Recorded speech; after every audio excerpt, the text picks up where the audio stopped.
Some kids are experimenting with identity like it's a TikTok trend, and parents are completely blindsided.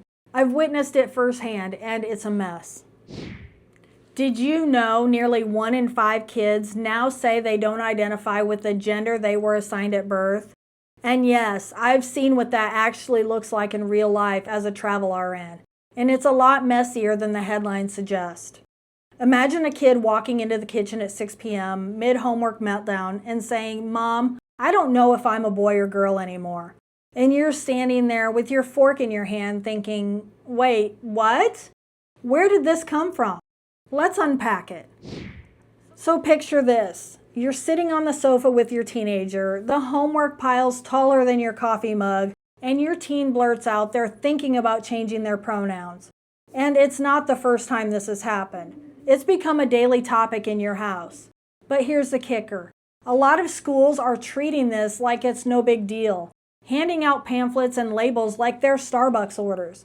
And I'm sitting there all the while thinking, hold up, is anyone explaining the long-term consequences of this? Because as a mom and as an RN, I've learned there is more to this than meets the eye. The first thing I noticed is that identity confusion isn't coming from the kids. It's coming from the system. There's a growing trend where schools, well-meaning or not, are normalizing gender experimentation at younger and younger ages. And some parents are terrified to push back because they don't want to be called intolerant or a bigot. But here's a personal insight. I've seen how this impacts kids emotionally. And without proper guidance, it can spiral into real anxiety, depression, and sometimes permanent medical interventions that could have and should have been delayed. More on that in a minute, though. Do you remember what it felt like to be in school? Peer pressure is insane. It always has been, and it hasn't gone away. Kids aren't making these decisions in a vacuum. They're being influenced by classmates, social media, teachers, and pop culture. In my nursing career, I've spoken with teens who thought changing pronouns or expressing a different gender identity was the cool or only way to fit in. And honestly, some parents don't even notice the signs until it's been months. My personal insight? When identity becomes performative instead of reflective, it's a red flag, not a phase. Kids need grounding, perspective, and guidance, not just affirmation.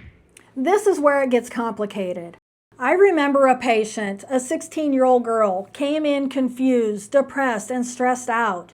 She was being encouraged, or dare I say bullied, at school to pick a gender identity, and her parents were completely lost. Watching the healthcare staff navigate their mental health was just eye-opening. And it hit me. This isn't just a policy issue, it's personal. Reality looks different when it's right in your face. I've seen what happens when systems pressure kids before they're ready to make lifelong decisions.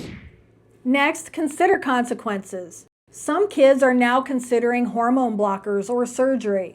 And while the media talks about inclusivity, it rarely mentions the medical and emotional risk of this. My personal thought? It's not about being against kids. It's about protecting them. Identity exploration is healthy and normal, but it's also complex. The human brain isn't completely formed until around age 25. Kids are not mature enough to make these life-altering decisions. Adults need to slow down the rush, provide context, and let kids grow without pressure from social experiments in school. So what does this mean for parents and their communities? Awareness is key. Some parents don't realize their schools are pushing identity lessons in elementary grades. Others assume if the school is teaching it, it must be safe. And the truth? It's a mixed bag. You need to pay attention, ask questions, and trust your instincts. Because ultimately, you're the one guiding your child through the world, not a curriculum designer or social media influencer. Here's a quick reality check. Look around your neighborhood, your social media feed.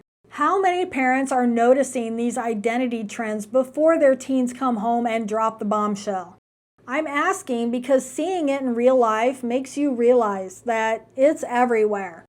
Do you feel like schools and media are helping or just adding to the chaos? Comment below. I want to know what your experience has been. So, what do? First, don't panic, but do pay attention. This isn't just a political debate. It's happening in real homes with real kids, and your child's mental health matters.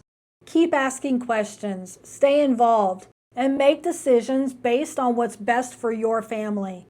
In an upcoming video, we're diving into what parents can actually do to navigate identity conversations safely and effectively. But for now, share your story, subscribe, and don't miss this conversation. Perspective shapes reality, and that reality looks different when it's right in your face. And parents need to see it. I'll see you next time. Bye.